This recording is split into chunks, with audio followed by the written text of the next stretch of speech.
Hello दोस्तों, पहले आप ये देखो, ये पैसा मैं कुछ मिनट्स में ही ट्रेडिंग से कमाया हूँ और मैंने म्यूचुअल फंड और शेयर से कितना पैसा कमाया है आप लोग देख सकते हो। आपको भी अगर ट्रेडिंग से पैसा कमाना है तो ये वीडियो आपके लिए है। तो चलिए शुरू करते हैं। सबसे पहले सबसे इम्पोर्टेंट सवाल, ट्रेडिंग क्या है? ट्रेडिंग एक ऐसे प्रोसेस है जिसमें आप किसी एसेट को खरीद और बेच करते हो, जैसे स्टॉक्स, बॉन्ड्स, कमोडिटीज और यहाँ तक कि क्रिप्टो करेंसीज। यहाँ तक कि आप स्टॉक मार्केट में ट्रेडिंग करते हैं। अगर उस कंपनी का स्टॉक प्राइस बढ़ता है तो आप उसे बेचकर प्रॉफिट कमा सकते हैं। आपको बस मार्केट का ट्रेंड समझना होगा। तो ट्रेडिंग एक ऐसी एक्टिविटी है जिसमें आप शॉर्ट टर्म प्रॉफिट कमाने के लिए एसेट्स का खरीद और बेच करते हैं। Section 1, types of trading. Stock trading में आप किसी कंपनी के शेयर्स खरीदते हो और बेचते हो। जैसे अगर आपको लगता है कि एक कंपनी का स्टॉक प्राइस बढ़ने वाला है तो आप उसके शेयर्स खरीदेंगे। स्टॉक ट्रेडिंग का सबसे बड़ा फायदा ये है कि ये काफी पॉपुलर है और बहुत सारी ऑनलाइन प्लेटफॉर्म्स भी है जो आपको आसानी से ट्रेडिंग करने की फैसिलिटी देती है। तो फॉरेक्स ट्रेडिंग में आप डिफरेंट करेंसीज का एक्सचेंज करते हैं। यहाँ पर आप एक करेंसी को खरीदते हैं और दूसरी को बेचते हैं based on the currency market के फ्लक्चुएशन। फॉरेक्स मार्केट दुनिया का सबसे बड़ा फाइनेंशियल मार्केट है और ये 24/7 ओपन होता है। 3, कमोडिटी ट्रेडिंग में आप फिजिकल गुड्स जैसे गोल्ड, सिल्वर, ऑयल, व्हीट आदि का खरीद और बेच करते हैं। कमोडिटी ट्रेडिंग एक रिस्की ट्रेडिंग होता है, लेकिन इसमें ह्यूज प्रॉफिट्स भी हो सकते हैं। 4, crypto currency trading. Crypto trading एक नया कॉन्सेप्ट है जिसमें आप डिजिटल करेंसीज जैसे बिटकॉइन, एथेरियम आदि का ट्रेड करते हैं। इस मार्केट में वोलेटिलिटी ज्यादा होती है, लेकिन पोटेंशियल प्रॉफिट भी काफी हाई होता है। Section 2, important concepts in trading. अब कुछ इंपॉर्टेंट कॉन्सेप्ट समझते हैं जो आपको ट्रेडिंग में हेल्प करेंगे। एक, बुल्स एंड बियर्स। ट्रेडिंग में 2 मेन टर्म्स होती है, बुल्स और बियर्स। बुल मार्केट का मतलब होता है जब मार्केट का ट्रेंड अपवर्ड्स जाता है, यानी स्टॉक प्राइस बढ़ रहे हैं, और बियर मार्केट का मतलब है जब मार्केट नीचे गिर रहा हो, यानी स्टॉक प्राइस गिर रहे हैं।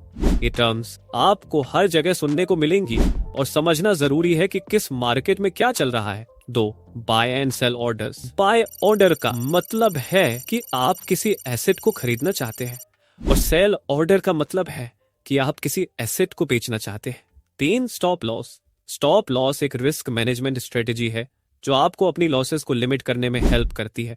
अगर मार्केट आपके अगेंस्ट जा रहा है तो आप एक स्टॉप लॉस सेट कर सकते हैं ताकि आपका लॉस लिमिट हो जाए। 4, टेक प्रॉफिट का मतलब होता है कि आप अपने टारगेट प्रॉफिट को अचीव कर लेते हो। ये स्ट्रेटेजी प्रॉफिट बुकिंग में हेल्प करती है। Section 3, how to start trading. अब आपको ये समझ में आ गया होगा कि ट्रेडिंग क्या होती है। तो अब हम बात करते हैं कि आप ट्रेडिंग शुरू कैसे कर सकते हैं। Step 1, choose a broker. सबसे पहले आपको एक ब्रोकर चूज करना होगा। ब्रोकर वो प्लेटफॉर्म होते हैं जहां आप अपनी बाइंग और सेलिंग ऑर्डर्स प्लेस करते हैं।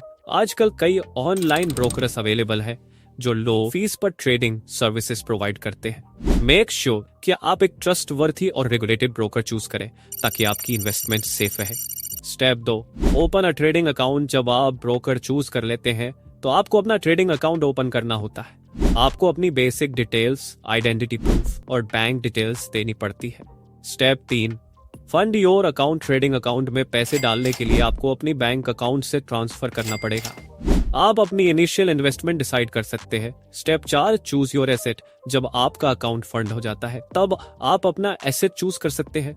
जैसे अगर आपको स्टॉक ट्रेडिंग में इंटरेस्ट है तो आप स्टॉक्स चूज कर सकते हैं। Step 5, place your first trade. अब आप अपनी पहली ट्रेड प्लेस कर सकते हैं। मेक श्योर कि आप अपने टारगेट और स्टॉप लॉस को सेट कर लें। Section 4, risk management in trading एक रिस्की एक्टिविटी हो सकती है, इसलिए रिस्क मैनेजमेंट बहुत जरूरी है। एक, डाइवर्सिफिकेशन। आप अपने इन्वेस्टमेंट्स को डाइवर्सिफाई कर सकते हैं, मतलब अपनी टोटल इन्वेस्टमेंट को अलग अलग एसेट्स में बांट दीजिए। अगर एक एसेट का प्राइस गिरता है तो दूसरे एसेट से आपको बेनिफिट मिल सकता है। 2, keep emotions in check. Trading में इमोशंस को कंट्रोल करना बहुत जरूरी है। कभी भी ग्रीड या फियर से ट्रेडिंग डिसीजन ना ले। 3, trade with a plan. Her trade के लिए एक प्लान होना चाहिए। आपको अपने एंट्री और एक्सिट पॉइंट्स डिसाइड करने चाहिए ताकि आप ट्रेड में डिसिप्लिन रहे। Section 5, common mistakes to avoid. Trading करते वक्त कुछ कॉमन मिस्टेक्स होती है जिससे बिगिनर्स को बचना चाहिए। 1, ओवर ट्रेडिंग। कई बार बिगिनर्स अपने एक्साइटमेंट में ज्यादा ट्रेड्स कर लेते हैं। ओवर ट्रेडिंग से आपको अननेसेसरी लॉसेस हो सकते हैं। 2, not using stop loss. Stop loss का यूज न करना भी एक बड़ा मिस्टेक है। ये आपको मेजर लॉसेस से बचाता है। 3, फॉलोइंग द हर्ड। मार्केट में सब कुछ फॉलो करना अच्छा नहीं होता। आपको अपने एनालिसिस पर फोकस करना चाहिए कि दूसरों की रिकमेंडेशंस पर। तो दोस्तों, आज हमने ट्रेडिंग के बेसिक्स को समझा। आपको अब ये समझ में आ गया होगा कि ट्रेडिंग क्या है, किस तरह से आप स्टार्ट कर सकते हैं और किस तरह से आप अपने रिस्क को मैनेज कर सकते हैं। ट्रेडिंग एक लॉन्ग टर्म जर्नी है। आपको पेशेंस रखना होगा और अपनी लर्निंग को कंटिन्यू करते रहना होगा। अगर आपको ये वीडियो अच्छा लगा तो चैनल को सब्सक्राइब और लाइक करें ताकि आपको और भी ऐसे इंफॉर्मेटिव वीडियोस मिल सके।